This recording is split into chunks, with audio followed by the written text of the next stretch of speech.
everybody. Today I'm going to show you some myofascial release with the foam roller. So this is a foam roller. I actually cut this from a longer foam roller, so I made three small pieces. So the foam rollers, they come in different I guess variety. This is a smooth side. They also have some with ridges, with flat edges, just to make it a little bit, I guess, more intense. The flat ones usually are for beginner, I would say, and then the ones with the ridges are more for advanced.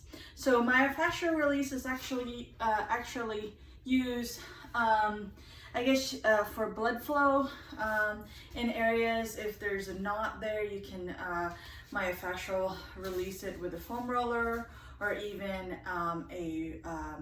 I always say a softball if it's a targeted area, for example, in between the shoulder blades area there, in between the shoulder blades and the spine, I guess you can say. So yeah, it's really good for, so what happens is nobody really knows why you get knots. There's a lot of theories out there, but not that many people know how they form. So your muscle fibers are designed or to be aligned, to be parallel to one another. And what happens is when there's a knot there, when you pull, lengthen or contract the muscle, it's not as efficient as it needs to be because there's that big old knot there. So I always say pretend like you have a whole bunch of, I guess, little guitar strings that are supposed to be parallel to each other, closer but parallel to each other, but then you have a little knot in between within the strings, the muscle fibers. So when you, like, let's say stroke the guitar, for example, the sound is not as it's not what it's supposed to be. So same thing when it comes to muscle fibers. So this is a good way to release that. I usually do this after a good workout, so that your body is nice and warm. So I rode the bike for 15 minutes, just very gently, so nothing really strenuous. But so you can use the foam roller for a recovery day. Usually when I go to Gold's, I try, if it's my recovery day, I would go to the dry sauna for 15-20 minutes because I like it, and sometimes longer, and then I foam roll. So that's the best way to do that. Or like I said, after a workout. People have noticed, you know, some videos that I've seen, they do it in the beginning of the workout. So I don't recommend that. I recommend for you to do it after your workout so that, you know, you're nice and loose. So the thing is, before you start a workout, you don't want your body to be loose. That's why you don't stretch as long before a workout, because you want them, so when your muscles are loose, they're kind of relaxed, and you don't really want them to be relaxed, especially if you're doing any strength training workout. So okay, so this is just a small foam roller that I have. I've seen longer ones at the gym. So I think this is really all you need. This is about a foot. I guess I cut this from a 3 feet foam roller. So we'll start out along your spine. So you're gonna foam roll at the top of your PSIS, your little dimples in the back, and then all the way up to below that bone right there. Let's see, C7? Yeah. So that's what we're gonna do. So you're just gonna go back and forth along the foam roller. Let's see if I can get myself in the picture here. Yeah.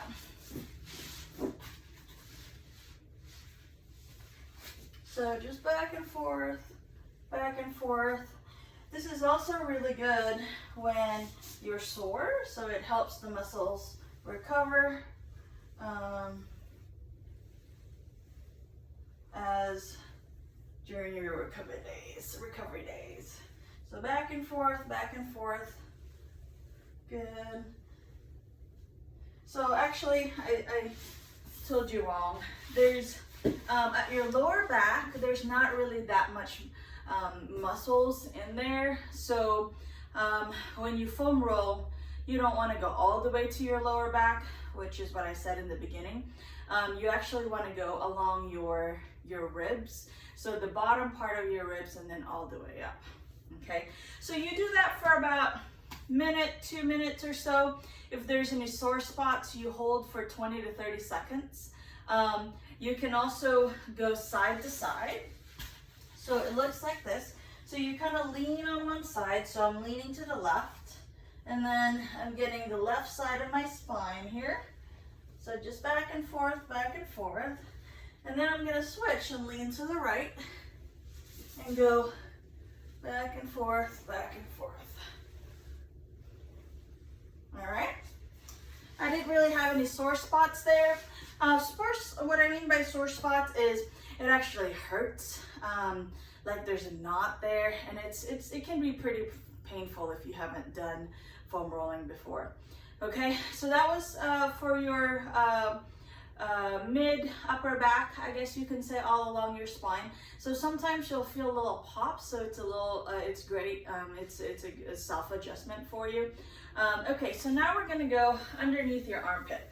So there's a lot of muscles there. There's your lat, some of your rotator cuff muscles. There's also your tricep muscles in there. So for me, it's pretty sore.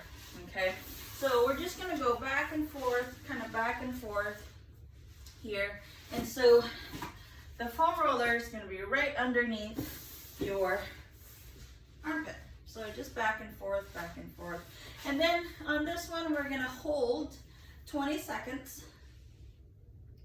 Let's see, hold 20 seconds. So I found a really good spot here. So usually for, as far as time for foam rolling, you wanna hold 20 to 30 seconds, okay? So that's the amount of time that is sufficient or is good for your knots to kind of become loose. And so what happens is when they do become loose and you flex and extend your muscles, they'll kind of be along the other muscle fibers. So then they'll be aligned, they'll be parallel to the other muscle fibers, okay? So one good spot there. Very good. So if you have more spots, you can always do 2 to 3 spots, or as much as you want, really. So just for video purposes, I'm just doing one 20-second hold. So we're gonna do the other side. So just back and forth here. Whew. This one's a little bit more sore. So you're on the side of your scapula. So there's some rotator cuff muscles in there. So if you're having rotator cuff problems, this is probably a really good myofascial release area for you. Whew, okay, so we'll just hold here 20 seconds. So the idea is you roll back and forth, about 3 to 5 times, just to kind of let the muscle know, hey, I'm about to dig deep in here, and then hold for 20 to 30 seconds. Ooh-wee. So that's a really good spot there. Whew. All right. 5, 4, 3, 2, and 1. All right, very good. So we did 2, we're actually gonna do 5 areas today. So the next one is your calf. So a lot of runners, people who use elliptical, any sort of exercises for your legs, your calf get really tight. So you wanna be on top of your Achilles and then just kind of below your kneecap. And you can also go to the side, see how my leg, my foot is angled to the side, and you just go back and forth. So find a good spot, there's a good one here, and then we'll just hold 20 seconds. So this is like a self-massage for you. The difference, I think, if you do get a massage, is that you don't have that, that defense mechanism where you back off when you're feeling when it's hurting. So when you're getting, when somebody's giving you a massage, it's more likely that you kind of breathe into it rather than you self-inflicting yourself, I guess you can say. All right, so that's a good one here. Let's try the other leg. So like I said, you can always do more than one little spot. So I'm only doing one spot just for video purposes so I can get through the areas that I want to get through. All right, so it seems like this outside part of my calf are a lot more tender. So 20 seconds here. So just hold. If you need more pressure, you can always lift up and put a lot more pressure into it off the ground, but this is plenty. So remember your calf, there's your gastrocnemius, there's also your soleus that's underneath that. So there are two muscles for your calves there. All right, hold. Let's go 5, 4, 3, 2, 1. Very good. Okay, so we'll do 2 more areas. We'll do your quads. So your quadriceps are actually 4. There's 4 of them. That's why they're called quadricep muscles. And there's one on the side, one in the middle, and then one on the inside. So if you peel the one in the middle and you cut it off, there's actually one underneath that as well. So we'll just roll back and forth. So you're going to be in the plank position on this one. And you're going to roll on from the top of your knee all the way up to the top of your hip. So we're just going to go back and forth here. Good. Woo. I already found a good spot. Okay. So hold for 20 seconds.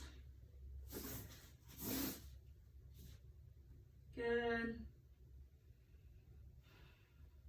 And you want to breathe into that spot there, meaning you don't want to tense up. You want to try to relax the muscles as you're applying pressure into it. And it's a little hard to do, but just do the best you can. So hold. Very good. All right, let's try the other side. So I actually just did the middle of my quads. Let's do the other side here. So top of the knee, and then you just go back and forth. Let me move up. So back and forth.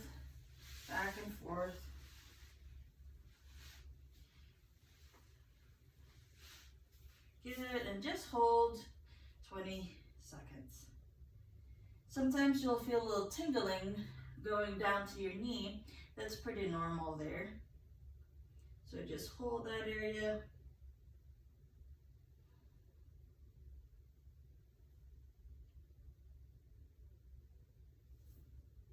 Good. Let's go 5, 4, 3, 2, 1. Good job. All right, so we did your erectors along your spine, mid upper back. We did your lats, rotator cuff area. We did your calves. We did your quads. So the next one is the IT band. So this is a band that's connected at your knee and at your hip, and it's a band actually. It's not a muscle. So if this is your first time actually doing it, it's going to be pretty painful, just fair warning. But the more you do it, the more your myofascial release, the better it is, and the less knots and the less painful it will be for you. Okay, so we're just going to go. So your IT band is actually on the side of your leg. So right through here and then all the way down. Okay.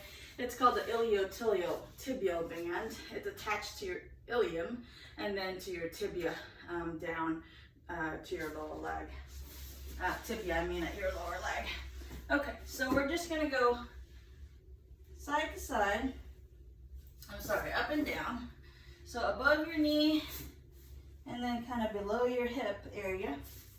And if this stacking your legs are too much, you can always take that front leg and move it down at the bottom. So you're in a side plank here, and then I'm going to find one good spot, and hold. Good. So a lot of the times when I do IT band foam rolling with my boot camp class, it's pretty hard for them to do, because I would assume that they don't usually do it on their own. So just a suggestion, make sure you do it, I would say about once a week, if not more, so that it's easier for you when you do it again. So we're gonna do 2 spots on this one because IT band is always super tight. So I found another spot. I'm just gonna hold here for 20 to 30 seconds. Good, hold, hold, hold. Really good spot back there.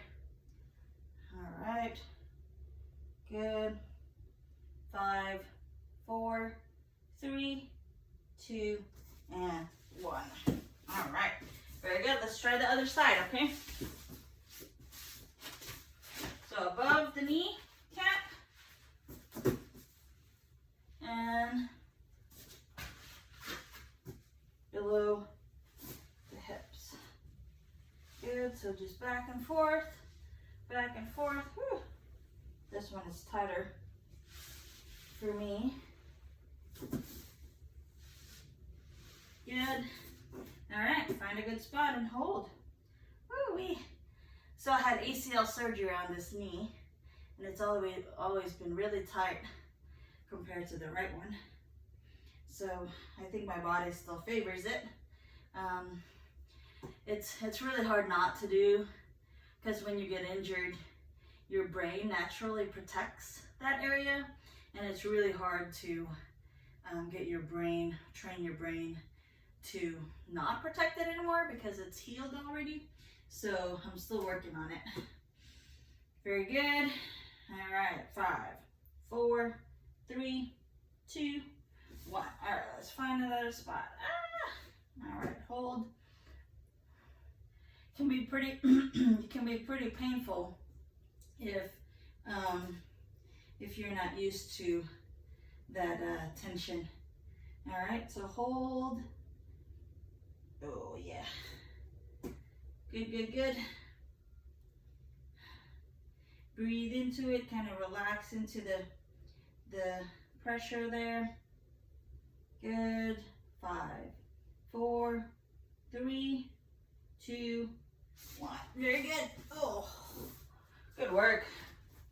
All right, so those are the areas that I have planned to do today. So, as you can tell, I'm a little sweaty, only because of the pain. So anyway, everybody, so that's all that I have for you. Thanks again for subscribing to my YouTube videos. If you have any suggestions as far as topic on what to do for my videos, please pipe in, comment. I'll be more than happy to get through the subject for you. If you have any other questions, you can always reach me. Everybody should have my cell phone by now or my email address. So that's pretty much it. So thanks again for subscribing to my YouTube videos. If you like this video, like at the bottom. Thanks again, everybody. Mabuhay, more videos to come. Bye.